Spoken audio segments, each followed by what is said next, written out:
আসসালামু আলাইকুম। আজকে আলোচনার বিষয় পির সেন্সর, প্যাসিভ ইনফ্রারেড সেন্সর। এই সেন্সর কিভাবে আমরা সেটিং করব এবং এর কার্যকারিতা কি এবং কিভাবে টেস্ট করব, ভালো আছে না মন্দ আছে, এই বিষয় নিয়ে আজকে আলোচনা করব। পির সেন্সর নিয়ে কাজ করার আগে এই ভিডিওটি অবশ্যই দেখা দরকার, কারণ এটা অনেক সেন্সিটিভ একটি সেন্সর।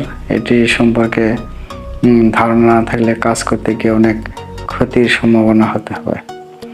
একটু উল্টাপাল্টা হলেই আমাদের ডিভাইসটি নষ্ট হয়ে যাবে। বন্ধুরা দেখতেছেন এখানে দুইটি ভিআর আছে, একটি ডিলে টাইম অ্যাডজাস্ট, একটি distance adjust. Delay time adjust দিয়ে আমরা কতক্ষণ এটাকে অন রাখবো সেটা বোঝাবে এবং ডিস্টেন্স দিয়ে কত দূরত্বে এটা কাজ করবে। এটি মূলত 180 ডিগ্রি মধ্যে 120 ডিগ্রিতেই অ্যাঙ্গেল এটা কাজ করবে। এটির সামনে দিয়ে কোনো মানুষ হোক আর কোনো জীবজন্তু গেলেই আমাদের ইনফ্রারেডের মাধ্যমে এটি কাজ করে। আমরা দেখব এটি কিভাবে টেস্টিং করা যায় এবং এটিতে কি কি সার্কিট আমরা তৈরি করতে পারবো। এটি দিয়ে আমাদের লাইট সুইচিং কাজে আমরা ব্যবহার করতে পারবো।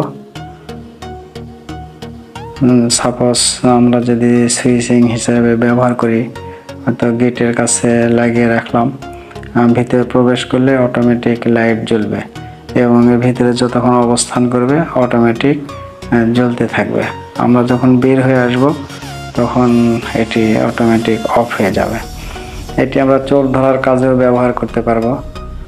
চোর ধরার ক্ষেত্রে আমাদের ডিভাইসটি যদি আমরা স্থাপন করে রাখি, এটি দিয়ে মোবাইলে কল আনাও সম্ভব এবং আমরা যদি চাই আমরা মনিটরের সাথে যদি সংযোগ দেই, আমরা ঘরে বসেই কি হচ্ছে সামনে দিয়ে কে গেল আমরা আপনাকে অ্যালার্ম সিগন্যাল দিবে, তখন আমরা মনিটর অটোমেটিক অন হয়ে যাবে এবং আমরা দেখলে বুঝতে পারবো যে আমাদের ক্যামেরার সামনে কে যাওয়া আসা করতেছে, আমরা এটা শনাক্ত করতে পারবো। এবং আমাদের আরও অনেক রকম কাজে এটি ব্যবহার করা যেতে পারে। তো আমরা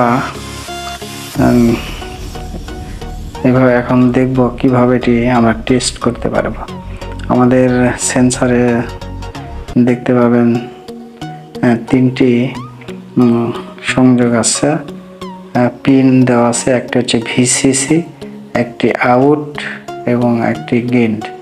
আমরা 5 ভোল্ট থেকে 20 ভোল্ট পর্যন্ত এটাতে আমরা সাপ্লাই দিতে পারবো।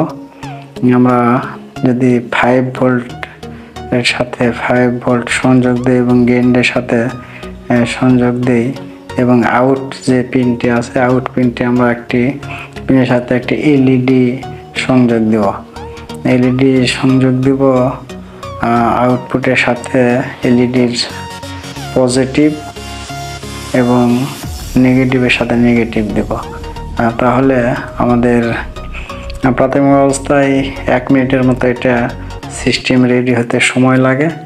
আমাদের সে পর্যন্ত অপেক্ষা করতে হবে এবং তারপরে আমরা সামনে দিয়ে কোনো কিছু গেলে কিংবা আমরা যদি হাত দিয়ে এটা টেস্ট করতে পারবো। দেখেন আমরা হাত যখন দিচ্ছি তখন এলইডি জ্বলতেছে, আবার একটু পরে অফ হয়ে যাচ্ছে। আমাদের যে টাইম ভেরিয়েবলটা আছে এটা দিয়ে আমরা সময় কম বেশি করতে পারবো। যদি আমাদের অল্প সময়ের জন্য আমরা অ্যাডজাস্ট করি তাহলে এটি ঘুরিয়ে আমাদেরকে অ্যাডজাস্ট করতে হবে। এবং আরেকটি ভিআর আছে, এটাতে আমরা ডিস্টেন্স কত দূর থেকে আমাদের সিগন্যালটি আমরা নিতে পারবো সেটা অ্যাডজাস্ট করতে হবে। তো বন্ধুরা, এই ছিল আজকের আলোচনা।